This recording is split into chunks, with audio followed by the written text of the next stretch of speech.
नमस्कार मित्रांनो, टेक्नो अथर्व या यूट्यूब चॅनलवर आपलं स्वागत।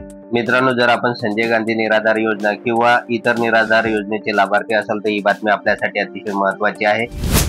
आणि आता 1 फेब्रुवारी पासून उत्पन्नाच्या अटीत मोठा बदल करण्यात आलेला आहे।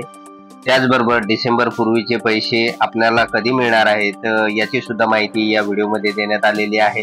त्यामुळे व्हिडिओ पूर्ण बघा, तरच आपल्याला कळेल नेमका उत्पन्नाच्या अटीत काय बदल झालेला आहे। तर मित्रांनो, व्हिडिओला सुरू करण्यापूर्वी नेहमीप्रमाणे एक विनंती करेल, जर आपण या चॅनलवर नवीन असाल तर चॅनलला सबस्क्राईब करा, व्हिडिओला लाईक करा आणि हा व्हिडिओ जास्तीत जास्त लाभार्थ्यापर्यंत शेअर करा। तर वेळ न घालवता व्हिडिओ सुरू करूया आणि बघूया ती माहिती। तर मित्रांनो बघा, बऱ्याच लाभार्थ्यांना दरवर्षी हयातीचा दाखला द्यावा लागतोय। त्याचबरोबर कधी कधी उत्पन्नाचा दाखला सुद्धा तहसील कार्यालयामार्फत मागितला जातोय। त्यानुसार संजय गांधी निराधार योजना किंवा इतर निराधार योजनेच्या जे काही उत्पन्नाची अट आहे तर त्याच्यामध्ये बदल करण्यात आलेले आहे। आणि ते बदल काय झालेले आहेत तर ते सविस्तर बघूया आपण। तर अगोदरचा जर आपण पात्रता बघितली असेल तर त्यामध्ये आपल्याला असं दिसून येईल की शहरी भागामध्ये उत्पन्नाची जी काही अट होती तर ते 27,000 रुपये वार्षिक इन्कम असावे असं म्हटलेलं होतं। या ठिकाणी प्रिंट मिस्टेक झालेली आहे। त्यानंतर जे काही ग्रामीण भाग आहे तर ग्रामीण भागामध्ये साधारणतः 21,000 रुपयाचं वार्षिक उत्पन्न असावे, तेच व्यक्ती या योजनांचा लाभ घेऊ शकतात, अशा प्रकारची उत्पन्नाची अट या ठिकाणी टाकण्यात आलेली होती। तर मित्रांनो, आता जे काही बदल झालेले आहेत तर त्यानुसार अर्थातच ही शहरी भागामध्ये आणि ग्रामीण भागामध्ये उत्पन्नाची मर्यादा वाढवण्यात आलेली आहे। त्यानुसार आता नवीन उत्पन्नाची मर्यादा नेमकी किती आहे तर ते अगोदर बघूया आपण। तर बघा मित्रांनो, आता या ठिकाणी की शहरी क्षेत्रामध्ये म्हणजे जो काही शहरी भाग आहे तर त्यामध्ये उत्पन्नाची जी काही मर्यादा आहे याच्या अगोदर 27,000 वार्षिक उत्पन्नाची होती, तर त्याच्यामध्ये आता वाढ करण्यात येऊन आता ती 1,20,000 पर्यंत वार्षिक उत्पन्न असणारे जे काही व्यक्ती आहे तर ते निराधार योजनेसाठी अर्ज करू शकतात आणि त्यांना फायदा होऊ शकतो किंवा त्यांना या योजनेचा लाभ घेता येईल।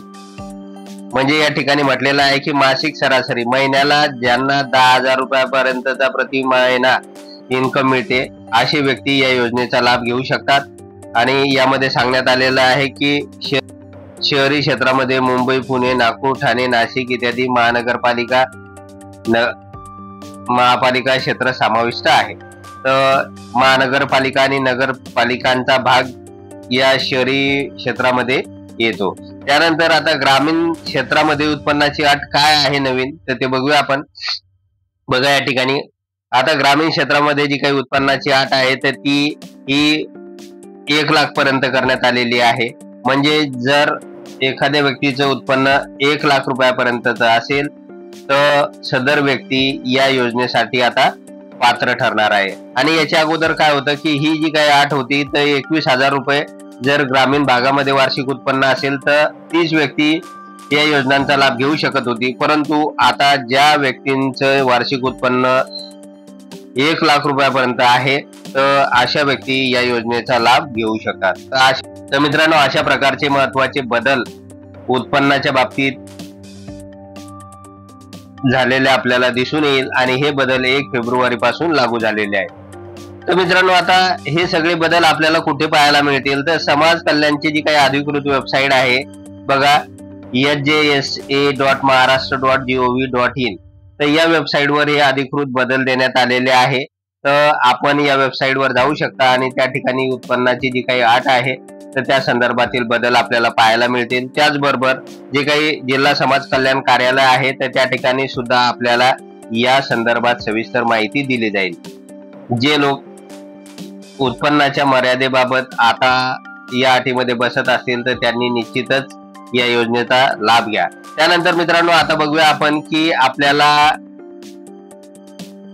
डिसेंबर पूर्वीचे पैसे कधी मिळणार। तर मित्रांनो, डिसेंबर पासून पुढचे जे काही पैसे आहेत तर ते आपल्याला डीबीटी प्रणालीद्वारे मिळणार आहे। त्यामुळे आता आपली चिंता मिटलेली आहे की डीबीटी अंतर्गत आपल्याला या योजनेचे पैसे डिसेंबर पासून मिळून जातील।